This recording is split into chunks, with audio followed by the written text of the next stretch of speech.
Welcome. As most of you know, I've been reacting to Outlander, and since I recently finished recording season 6, I figured it's safe to start the books now. I won't get too far ahead and then spoil myself. So here are my running reactions to reading book 1 for the first time after having only seen the TV series. The opening white dress was originally a floral print. I actually don't mind this change because then it's less jarringly modern. People could just assume it was a white shift that she was in after the belt got lost. I enjoyed how Claire really kept her assumption that she was on a movie set much longer in the book, because historical reenactments weren't really that popular back then, and it was the most logical conclusion to come to.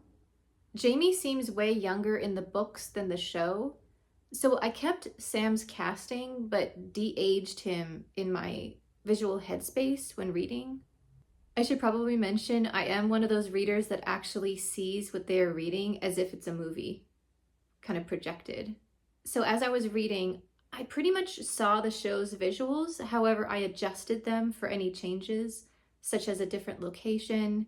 For example, Claire's trial towards the end was outdoors, not indoors, so I adjusted that setting, changed what people were wearing, added wildflowers where they're described, changed hair colors.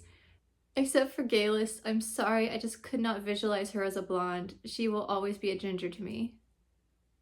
At first, I liked Colum more in the book.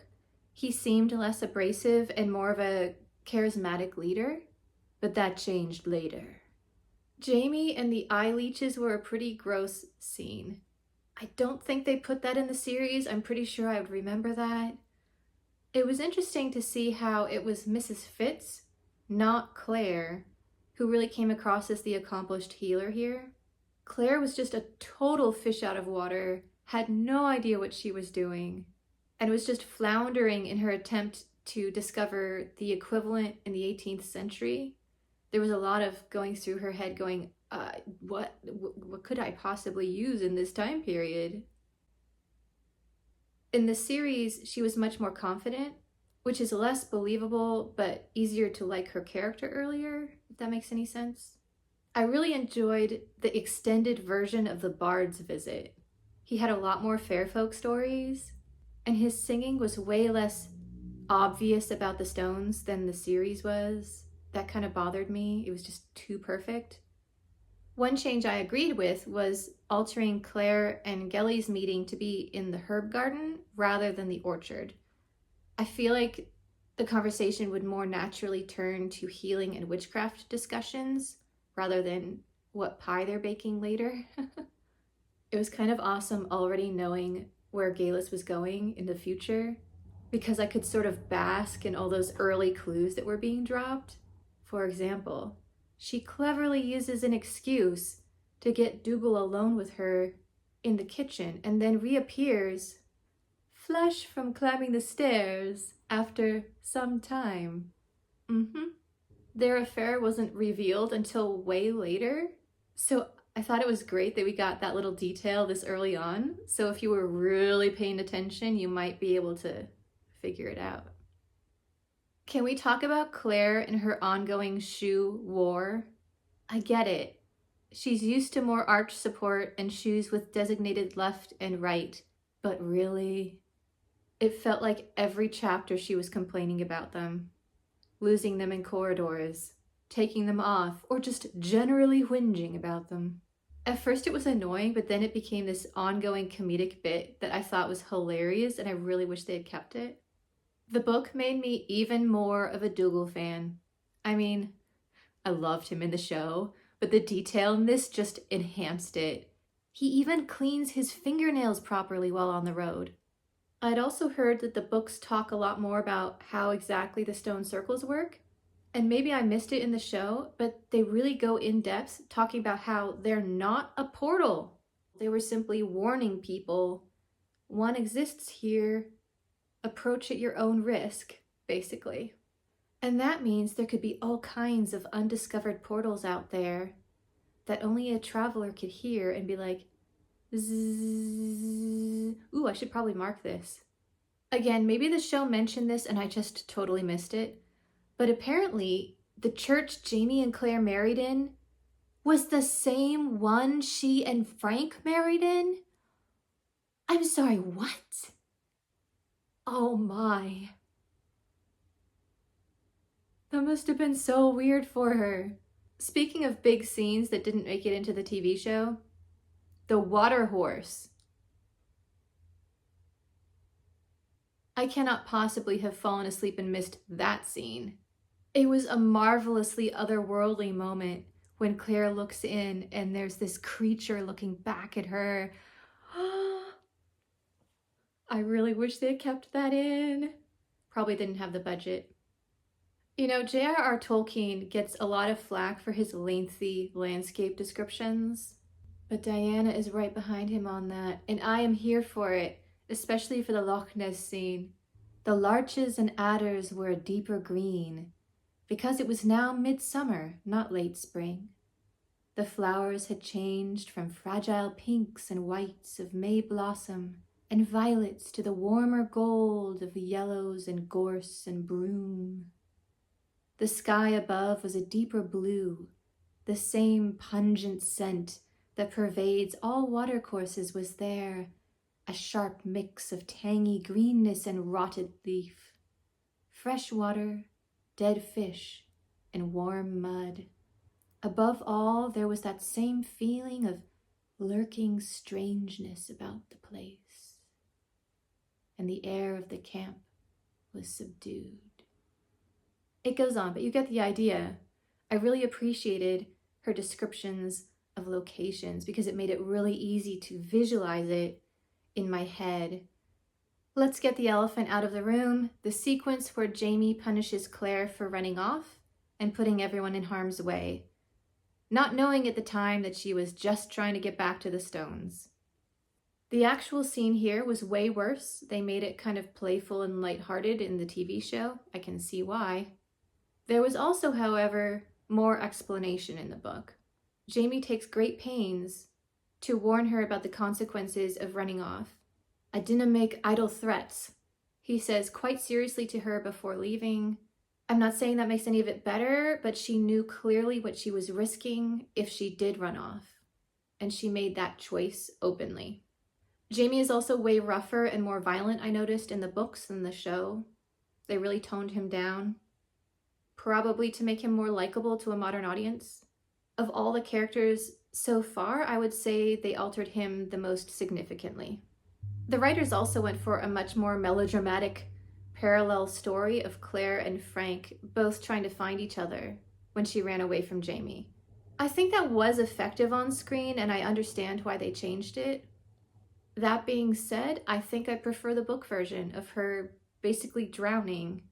It was way more exciting to me, and Corporal Hawkins actually saved her life. She was very disoriented and might not have made it to shore without his help. I just thought it was interesting that if the Redcoats hadn't found her, she might have been in even more trouble and might not have even survived to reach the stones.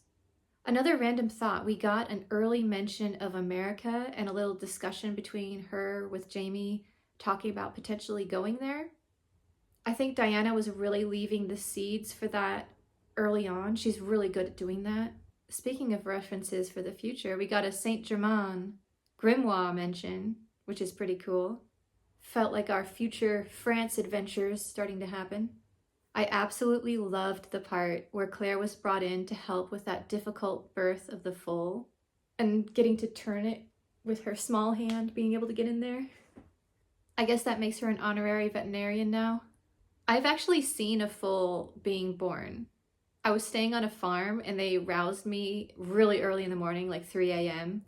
So I vaguely remember stumbling out in the dark in my pajamas, barely awake, to the barn to watch. It was pretty cool to watch. I really like that Claire got to experience it as well. And now we come to the first change that genuinely upset me.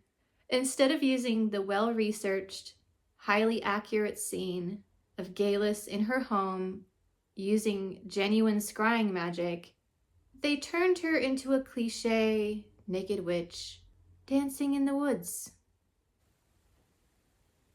So disappointing. The method described by Diana is an actual ancient technique, using a pan of water and a candle, even the references to silver basins being preferable.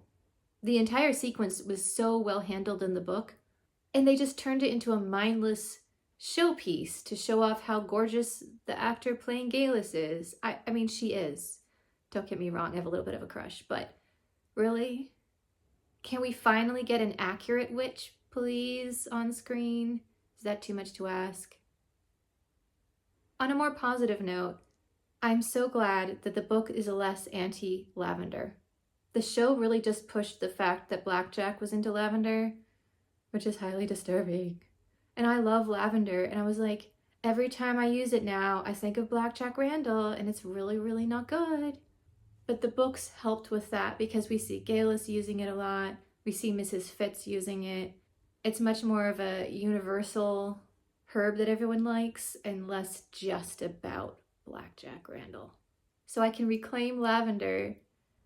I always wondered why Galus poisoned her husband in such an obvious way and acted so suspiciously. The book gave us a direct motive. He had just found out that she was pregnant and knew it wasn't him. So we saw the expediency factor coming into this. And the poison was a little bit less blatant. Claire mentions that it is something that was more prevalent in modern times. So back then they might not have connected it as obviously. And this also brings me to the reason that I completely changed my opinion of Colum. I get why he ordered the witch trial for Galus. You can't go around poisoning people like that. It's wrong. I say as someone who has a poison garden. But seriously, don't do that. What shocked me was that he also wanted Claire dead. She knew who the real father was of his son, and apparently thought she needed to be silenced because of that. And her getting caught up in the trial was just the perfect excuse, and he deliberately left her there to die. It was an easy way to accomplish his goal, keep his hands clean, and his secret safe. It was the combined championship of Mrs. Fitz and Ned who started the wheels moving in her favor. Ned was not sent by Colum. He came because he was genuinely her friend and worried about her. And also because Mrs. Fitz threw this huge fit. And it was like, Colum, you have got to help her. Book 2, they're already talking about how Jamie saved Claire at the trial. And I'm like, oh no. He came in at the end. Mrs. Fitz saved Claire at that trial. She wouldn't have survived long enough for Jamie to get there if Ned hadn't already laid the groundwork. And it was Mrs. Fitz who gathered all the medical equipment, the herbs that Claire had been putting together, packed it up nicely, made sure that Myrta had it to bring it to her at Lallybroch. Jamie may have swept up on a horse at the end, but it was Mrs. Fitz who saved Claire, in my opinion. And she doesn't get enough credit for it. After the escape, when Jamie takes her deliberately to the stones, again, I prefer the book version here. The show chose a sort of cliffhanger with her decision, even though the outcome was super obvious and not fooling anyone. The interesting part was getting to watch the struggle going on in her mind and how she ended up making her decision. I mean, after hours of just trying to wrestle with it and think her way out, I thought it was great that she just said, you know what, I'm just going to try walking each direction and see where my gut tells me to go. She starts walking towards the stones, no particular reaction. But when she started walking away, it turned into a headlong sprint down the hill, through the bushes, straight to Jamie. I think that was a much more effective, heart-wrenching, beautiful scene than just having her reach out and it goes black. I mean, come on, really? Do better, Starz. I wish we had more time at Lallybroch. I think that was my favorite part. I loved the silly way that Jamie decided to tell Claire he loved her when she was kind of upset with him and like throwing things in a playful way. It was hilarious. I love the lighthearted romantic moments. I don't like the angsty ones. I enjoy it when he and Claire are just kind of having fun together, and we got that here. Granny McNabb was replaced by Jenny down at the mill for the TV show. This is one of those changes where I genuinely enjoyed both versions and don't have a preference. I also hate to admit this, but they sort of explained some of Randall's violence. Apparently he was ordered to rouse the countryside and make the Highlanders hate the English so that they would rise up. So at least some of his behavior is explained. He was also way worse in the book than the show, and I did not think that was possible, so oof, I thought I was prepared, right? I know Jack Randall. He can't be worse. He was. One of my more minor objections to the show is that Claire appears to have this magical wardrobe that, for very flimsy excuses, suddenly appears and she has all these perfect gowns. The book takes the time to explain how. For example, we see her with Jenny actually sewing gowns. She talks about how a lot of her stuff is really threadbare. Towards the end, we see her mending things and talking about how needles are now her most important thing, right next to her medical equipment, because she has to keep re-sewing seams and stuff like that. We really need to get Claire that mending cantrip. I get why they didn't put it in the show. It would have messed up the pacing for regular people. But those of us who are obsessed with costuming would have appreciated that 5 minutes it would have taken to show Claire working on her outfits. How did this happen that she has perfect outfits all the time? This was a very strange change. They softened Jamie's character, but they made Jenny more violent. She did not torture that soldier in the book, she just threatened him. I found that odd since they cut out some of the other rougher scenes, but they added this one in. They also altered the whole Watch storyline. I didn't mind that one actually. I thought it was a really good fanfic that they threw in. Highly enjoyed it. They really deviated from the story after Jamie vanished. As much as I enjoyed Boogie Woogie Bugle Boy, I really don't like how they treated the Traveler characters, making them into villains like that. The Caravan was much kinder in the book. They were basically just helpful. Why did they alter that? Again, we're seeing that the show decided to go for, quite frankly, annoying stereotypes of already maligned, marginalized groups, rather than going by the book. You probably guessed who I would talk about next. It's Dougal time. This scene completely played out differently now that I know what happened to Galus. The first time, I liked Dougal, but I was really annoyed by the fact that he didn't appear to be mourning her at all. But now I know he'd already secreted her away, knew she was fine, the baby was fine. What was there to mourn about? She was off, enjoying her bloodbaths or whatever. He also did not force Claire to do anything. I mean, obviously, yes, he still wanted her to marry him for basically political reasons. Practical, I want to own your land kind of thing. But he didn't threaten her like he did in the series. I kind of feel like Starz vilified him in this scene. Now, obviously, I'm very biased as a Dougal fan, but I feel like they adapted him specifically to be the villain when I don't think he was in this scene. He was just being very practical. After rescuing Jamie, I thought it was an adorable moment when he was being all stubborn about his hand being set, and Claire started shouting at him, "Who do you think you are, John Wayne?" And he was like, "Who is that?" I had to stop reading, I was laughing so hard. Who's that? But you know what? Book Jamie is a lot like John Wayne, so I can see why she was thinking that. We also saw how influential Galus had been to Claire, because when she got into real trouble, what did she do? Tried the scrying method that Gelly had taught her. Pan full of water and all. While briefly touched on in the show, the book went way more in depth, with Claire rediscovering her Catholic heritage. She starts keeping vigil, reading the Bible, learning from Anselm, praying. She even mentions the thread of my petition was no longer a monologue. There is a much longer scene between them about the nature of time travel and morality, especially regarding whether she should change time or if that's wrong, if it was okay that she married Jamie when she was already married, things like that. The marriage part apparently was quite easy. The church assumed a linear time stream. So she basically married Jamie first in time.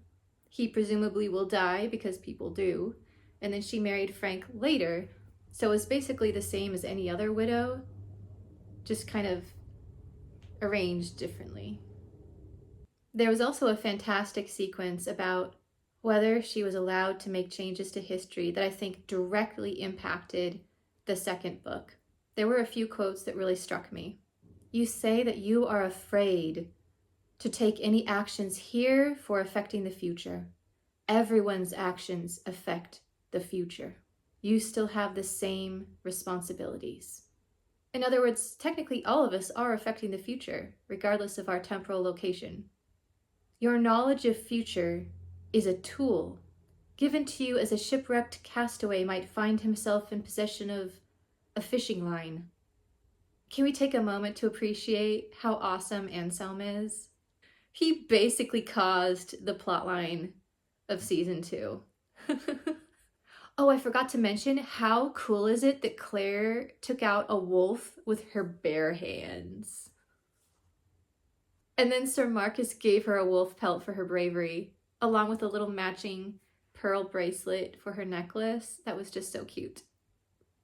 Okay, this brings us to the sacred hot springs sequence. First of all, I would totally want to go for a swim there. What a set that would have made if they kept it in. The decision from Claire to head to Rome first was a little bit of a surprise, so I'll be interested to see how they handle that. Anyway, I'm sure they'll explain it later, how she ended up in Paris instead. I think the final moment was appropriate for this book. It was a quiet, intimate scene between the two of them, and she was able to tell him that Faith was on the way when she originally thought she couldn't have children, so it was just this beautifully happy note to end on. Were any of you disappointed that this cavern scene apparently did not make it into the series? Because I kind of was. Wish they kept it in. As much as I love ships, I feel like they could have done a brief cavern sequence and then done the ship scene. Overall, I loved the extra detailing, particularly in the gowns and the landscapes. I thought there was a lot more humor and less melodrama in the books, which is actually more my style. There are changes that I agreed with, some I quibbled with, which is going to happen with any adaptation. But honestly, there wasn't anything that had me actively throwing things across the room. Dune, I am looking at you. If you want to watch me angry crying, go to Patreon and watch that reaction. Whew. I would say that this is up there as one of the better book adaptations that I've seen. Like Princess Bride, Wives and Daughters, up in that genre of decent book adaptations. I think I genuinely enjoyed both, even though they are different. And obviously I'm looking forward to reading more because I couldn't wait to start book 2. You know how if you're reading something and you get close to the end, you start bringing the second book with you, just in case you finish it, so you can start right away?